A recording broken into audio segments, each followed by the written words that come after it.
everyone, this is Vibhuti Khare and you're watching me on your favorite channel Magnet Brains। तो बच्चों आज finally हम करने जा रहे हैं क्लास 10th फिज़िक्स स्टार्ट। तो बच्चों जैसे कि आप सबको पता है कि कल हमने एक लिया था लाइव सेशन और उस लाइव सेशन में हमने बहुत सारी चीज़ें डिस्कस करी थी। सबसे पहले तो मैंने आपको सबको अपना इंट्रोडक्शन दिया था कि भाई मैं हूँ विभूति खरे और मैं ही आपको क्लास 10th फिज़िक्स पढ़ाने वाली हूँ।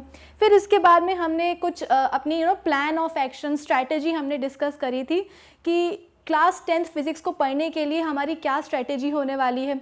उसमें भी हमने कई सारे आपके पॉइंट्स कवर करे थे। तो आज उसी स्ट्रैटेजी को फॉलो करते हुए हम स्टार्ट करने वाले हैं class 10th physics first chapter के साथ, जो कि है लाइट, रिफ्लेक्शन एंड रिफ्रैक्शन। ये है क्लास 10th फिज़िक्स का फर्स्ट चैप्टर और इसी से हम स्टार्ट करेंगे। तो बच्चों बेसिकली ये है एक इंट्रोडक्टरी वीडियो जहाँ पे आपको वो टॉपिक्स देखने हैं जो कि हमें अपने फर्स्ट चैप्टर के अंडर कवर करना है। तो अभी हम देख लेते हैं फटाफट कि वैसे ये बहुत छोटा सा वीडियो होने वाला है। यहाँ पे हम सिर्फ ये देखेंगे कि कौन से टॉपिक्स हमें इस चैप्टर के अंडर पढ़ने हैं, ठीक है। तो देखो सबसे पहले तो पहली बात तो ये है कि इंट्रोडक्शन या जो ओवरव्यू है हमारे चैप्टर का देखने के बाद डर मत जाना कि मैम ये तो इतना लंबा चैप्टर है। आई नो आप सब ने जो है ना बहुत सारी चीज़ें इस चैप्टर के अंदर ऑलरेडी पढ़ रखी होंगी, क्योंकि ये क्या अगस्त आ गया है, ऑलमोस्ट चला ही गया है अगस्त, है ना। तो अभी तक आपने फर्स्ट चैप्टर पढ़ लिया होगा। अगर पूरा नहीं पढ़ा होगा तो एटलीस्ट आपको ये तो पता होगा कि ये चैप्टर थोड़ा बड़ा है, क्योंकि इसमें मिरर्स आते हैं दोनों टाइप के, इनफैक्ट तीनों टाइप के, प्लेन, कॉनकेव एंड कॉन्वेक्स। इसके बाद में लेंसेज आ जाते हैं। तो ये चीज़ आपको पता होगी कि ये चैप्टर थोड़ा सा बड़ा है, इसीलिए मैं बता दे रही हूँ कि इंट्रोडक्शन या ओवरव्यू को देख करके डर मत जाना, क्योंकि इस चीज़ में क्या हो रहा है ना कि हम सभी टॉपिक्स को डिफरेंट टॉपिक्स को हमने एकदम सेपरेट कर लिया है, ठीक है। और इसलिए थोड़ा सा इंट्रोडक्शन हमारा बड़ा हो गया है, बाकी और कोई दिक्कत नहीं है। तो चलिए ठीक है, सबसे पहले जो हमारा नेक्स्ट वीडियो होगा, जो नेक्स्ट लेक्चर होगा, वो बेस्ड होने वाला है इस टॉपिक पे, जो कि है important terms related to light. देखो जैसा कि मैंने आपको पहले प्रॉमिस किया है कि मैं बहुत ही बेसिक्स से चलने वाली हूँ। मेरी आदत नहीं है कि मैं डायरेक्टली जो है ना प्रीवियस ईयर क्वेश्चंस पेपर उठा करके आपको सॉल्व करने के लिए दे दूँ।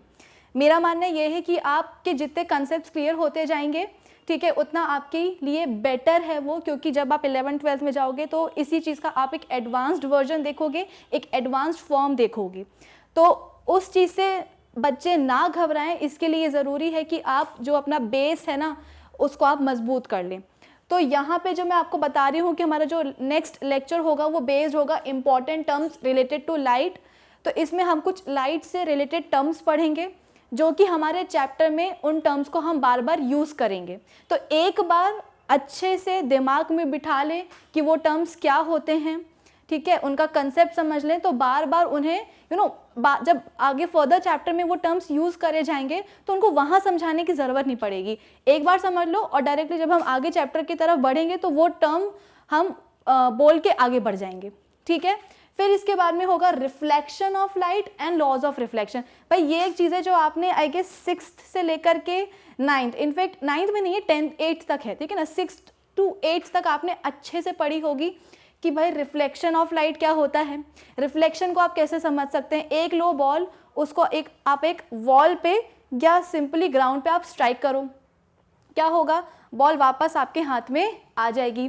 ये जो बाउंस बैक हो रही है बॉल, इसी तरह से जो हमारी लाइट है वो भी बाउंस बैक हो जाती है कि किसी भी सरफेस पे जब आप उसको स्ट्राइक करोगे लाइट को, ठीक है, तो वो रिफ्लेक्ट होकर के आपकी तरफ आ जाएगी।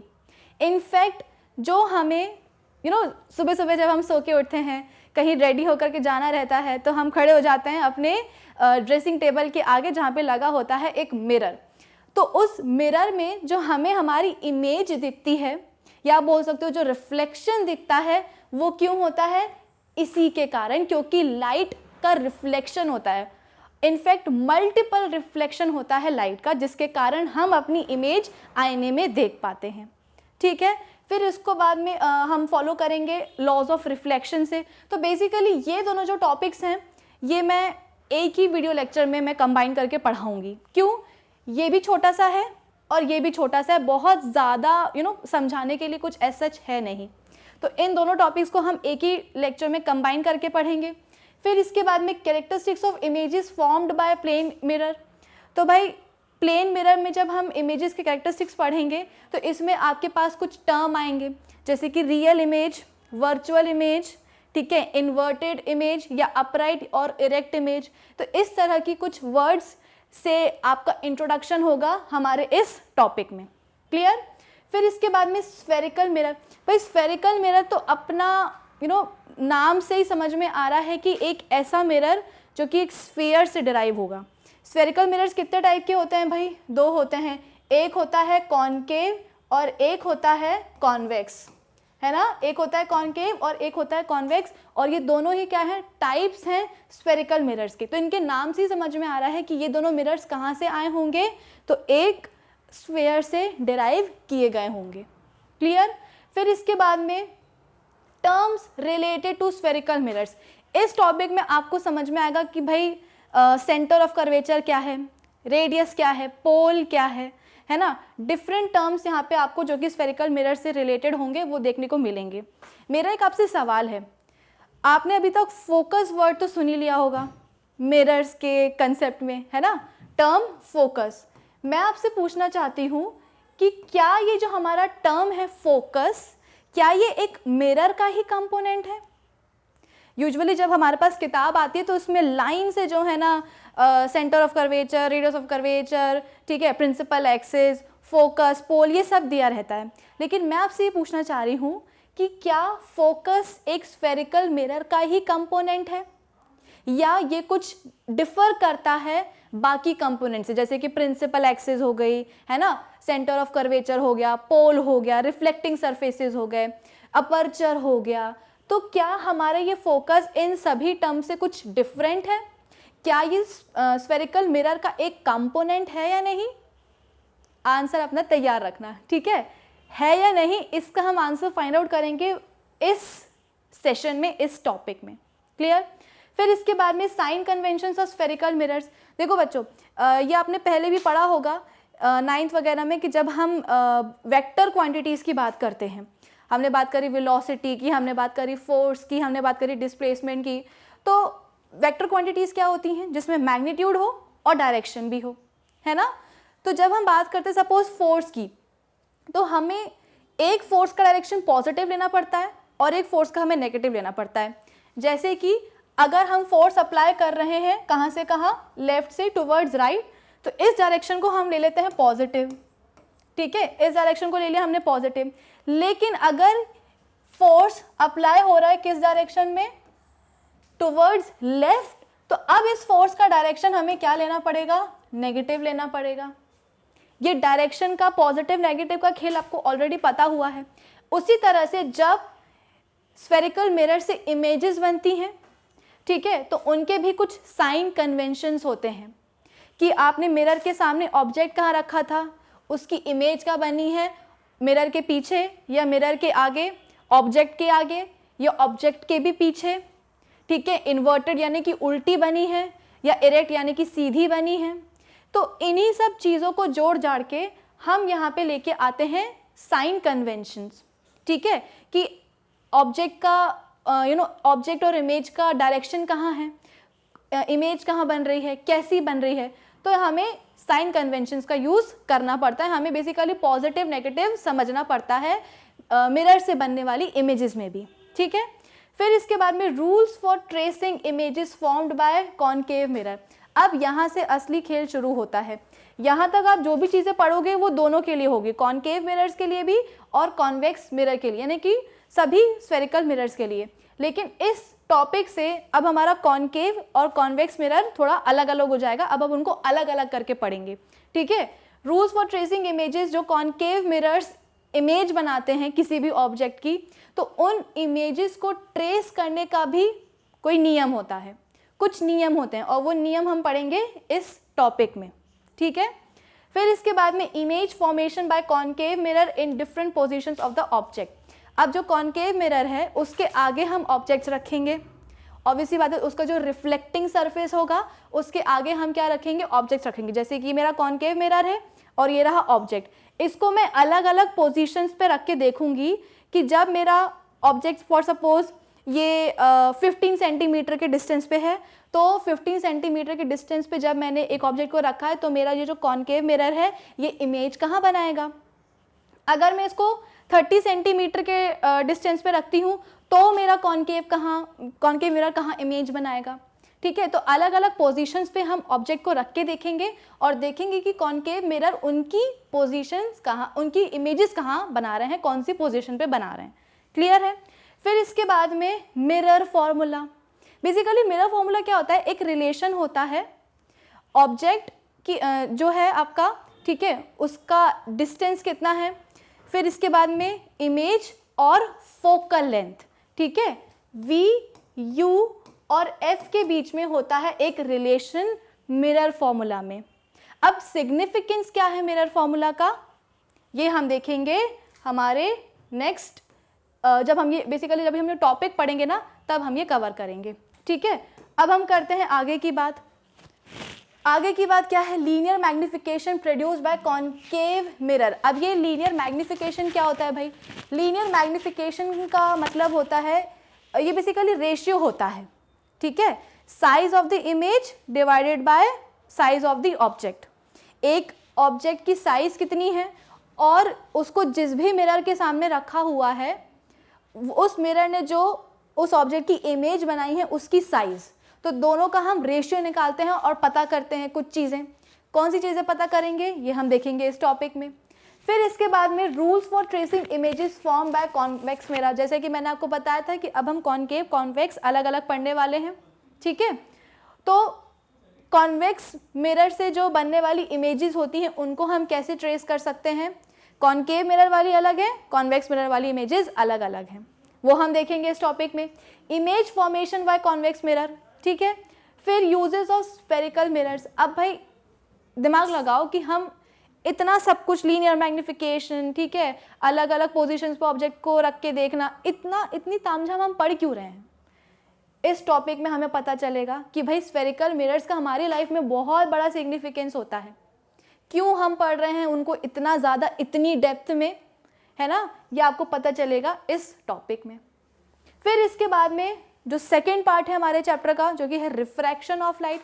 रिफ्लेक्शन आपको पता है कि जो लाइट बाउंस बैक होती है किसी भी सरफेस से टकरा करके, वो हो जाएगा क्या, रिफ्लेक्शन। अब ये रिफ्रैक्शन क्या भला है भाई, क्या होता है रिफ्रैक्शन ऑफ लाइट। बेसिकली ये हम बोलते हैं कि लाइट जब एक मीडियम से दूसरे मीडियम में ट्रैवल करती है तो वो अपने पाथ से थोड़ा सा डेविएट हो जाती है ना। एक मीडियम से दूसरे मीडियम में जब वो ट्रैवल करेगी तो वो अपने पाथ से थोड़ी सी डेविएट हो जाएगी, थोड़ी सी खिसक जाएगी अपनी जगह से, जो उसका पाथ होगा ना, ओरिजिनल पाथ, जहाँ पे उसको हम अज्यूम करेंगे कि इसको ये वाला पाथ फॉलो करना चाहिए था। ठीक है, जैसे कि यहाँ पे लाइट आ रही है, ये एक कोई दूसरा मीडियम आ गया, हमने अज्यूम किया था कि हमारी जो लाइट है वो कुछ इस डायरेक्शन में जाएगी, है ना, लेकिन क्या हुआ, वो यहाँ नहीं गई, वो कहाँ गई, इधर गई। तो ये जो डेविएशन हो रहा है ना लाइट का उसके अज्यूम्ड पाथ से, उसे हम कहते हैं रिफ्रैक्शन ऑफ लाइट। डेप्थ में समझेंगे, कोई बात नहीं है। Relative refractive index, refractive index क्या होता है वो देखना है। Causes and laws of refraction of light, ये जो डेविएशन हो रहा है ये हो क्यों रहा है, हमने ये तो पता कर लिया कि एक से जब दूसरे मीडियम में जाएगी तो रिफ्रैक्शन होगा, तो लाइट का जो पाथ है वो डेविएट हो जाएगा, लेकिन रीजन क्या है। फिर इसके बाद में जैसे हमने laws of reflection of light पढ़ा था, उसी के समान हम पढ़ेंगे इधर पे laws of refraction of light. ठीक है, फिर इसके बाद में refraction through a rectangular glass slab. एक ग्लास स्लैब आपको दी जाएगी, ग्लास स्लैब आपने पहले भी देखी होगी, एक पेपर वेट जो होता है, पेपर्स को दबाने के लिए हम उसको यूज़ करते हैं। अलग अलग शेप्स के आते हैं, कई बार बॉल होते हैं, ठीक है, कई बार इस तरह की एक रेक्टेंगुलर स्लैब होती है। ठीक है, रेक्टेंगुलर स्लैब होती है। इस रेक्टेंगुलर स्लैब के अक्रॉस हम देखेंगे क्या, रिफ्रैक्शन। क्लियर। फिर इसके बाद में स्फेरिकल लेंसेज, जैसे कि स्फेरिकल मिरर्स होते हैं उसी के समान होते हैं स्फेरिकल लेंसेज। क्या फ़र्क होता है दोनों में, स्फेरिकल लेंसेज में बेसिकली दो सरफेसेस होते हैं, दो ऑपोजिट सरफेसेस हो जाते हैं और एक होता है प्लेन सरफेस, ठीक है। स्फेरिकल लेंस आपने देखा होगा इस तरीके का होता है, मैग्नीफाइंग ग्लास देखा है, वो क्या है, एक स्फेरिकल लेंस ही है। फिर आपने इस तरह का भी कोई लेंस ज़रूर देखा होगा। ये सभी क्या है, ये दोनों हैं स्फेरिकल मिरर्स, स्फेरिकल लेंसेज के पार्ट, टाइप्स हैं ये दोनों। घबराने की बात नहीं है, इन दोनों को हम डेप्थ में पढ़ेंगे हमारे अपकमिंग टॉपिक्स में, क्लियर। तो इधर पे हम पढ़ेंगे स्फेरिकल लेंसेज, इसके बाद में जैसे हमने स्फेरिकल मिरर्स से रिलेटेड कुछ टर्म्स हमने पढ़े थे, उसी समान हम स्फेरिकल लेंसेज से भी रिलेटेड कुछ टर्म्स पढ़ेंगे। इतना क्लियर है आप सबको? चलो अब करते हैं आगे की बात। आगे की बात क्या है, image formation by convex and concave lenses. जैसे कॉन्वेक्स और जैसे कि स्फेरिकल मिरर्स वो बनाते हैं इमेजेस, उसी के समान स्फेरिकल लेंसेज भी इमेज बनाते हैं, है ना। फिर इसके बाद में अब कुछ साइन कन्वेंशंस होते हैं लेंसेज के लिए। साइन कन्वेंशंस हमने स्फेरिकल मिरर्स के लिए भी पढ़ा था, जो स्फेरिकल मिरर्स इमेजेस बनाती हैं, उसी के समान स्फेरिकल लेंसेज के द्वारा जो इमेज बनती है उनके लिए भी साइन कन्वेंशंस होते हैं और वो इम्पॉर्टेंट होते हैं। फिर इसके बाद में लेंस फार्मूला, जैसे मेरा फार्मूला होता है वैसे लेंस फार्मूला होता है। लीनियर मैग्निफिकेशन, यहाँ पे भी हम क्या करेंगे, जो साइज है इमेज का, उसका ratio, size of the object, ये सब हम फाइंड आउट करेंगे। फिर power of lens, power of combination of lens. आपने कभी ऑब्जर्व किया होगा कि लेंसेज भी अलग अलग पावर की होती है ना। फिर इसके बाद में अगर आप सभी लेंसेज को, अभी तो हमने पढ़ी नहीं है, कॉनकेव कॉन्वेक्स ये सब हम पढ़ेंगे, जब उन लेंसेज को हम कंबाइन कर देते हैं और उनसे फिर हम लाइट पास करते हैं तो क्या होता है। जैसे कि ये रहा एक कॉम्बिनेशन, यहाँ पे आपको दिख रही है क्या, एक कॉनकेव लेंस, ठीक है, बाय कॉनकेव बोल लो। फिर इसके बाद में एक दिख रहा है आपको क्या, convex lens, by convex lens. इनके कॉम्बिनेशन से जब हम लाइट पास कराएंगे तो क्या रिजल्ट होगा, ये हमें देखने वाली बात है, ठीक है, कि किस तरह से इमेजेस बनने वाली हैं यहाँ पे, वो हम पढ़ेंगे। तो ये कुछ बेसिक पॉइंट्स थे, कुछ टॉपिक्स हैं जो हमें इस चैप्टर के अंडर कवर करना है। तो आई होप ये चीज़ आपको हो गई होगी क्लियर। अब जो हमारा नेक्स्ट वीडियो होगा वो बेस्ड होगा हमारे फर्स्ट टॉपिक पे। वो कौन सा होगा फर्स्ट टॉपिक, कि भाई कुछ जनरल टर्म्स हैं लाइट से रिलेटेड, सबसे पहले तो हम वो पढ़ लेंगे, फिर इसके बाद में लाइट का रिफ्लेक्शन देखेंगे। Is that clear? तो इस वीडियो के लिए इतना ही, मिलेंगे हम नेक्स्ट वीडियो में, जहाँ पे हम एक्चुअली में, ये तो अभी इंट्रोडक्शन था, ओवरव्यू था, हम एक्चुअली में अपना जो चैप्टर है वो स्टार्ट करने वाले हैं। और इस बात की मैं आपको गारंटी देती हूँ कि अगर आपने ये चैप्टर पढ़ भी लिया है तो भी हमारे जो भी अपकमिंग लेक्चर्स होंगे उसमें आप कोई ना कोई एक नई चीज़ तो सीख कर ही जाओगे, ठीक है। ऐसा नहीं हो सकता कि आपने ऑलरेडी पढ़ लिया है तो आपके लिए लेक्चर्स बोरिंग हो जाएं, बिल्कुल नहीं होंगे बोरिंग। आप कोई ना कोई नई चीज़ ज़रूर सीख के जाएंगे, मैं इस बात की आपको गारंटी देती हूँ, क्लियर। तो अब हम मिलेंगे नेक्स्ट वीडियो में, जहाँ पे हम स्टार्ट करेंगे हमारा चैप्टर टॉपिक 1 और टॉपिक 2 के साथ। तब तक आपको क्या करना है, हमारी ऑफिशियल वेबसाइट magnetbrains.com उसको विजिट कर लेना है, जहाँ पे आपको सभी चैप्टर्स के वीडियो लेक्चर्स मिलेंगे प्लेलिस्ट में, साथ ही साथ सभी टॉपिक्स के वहाँ पे आपको नोट्स भी प्रोवाइड किए जाएंगे, ठीक है। So do visit our official website magnetbrains.com. Till then, keep learning with Magnet Brains. Thank you for watching.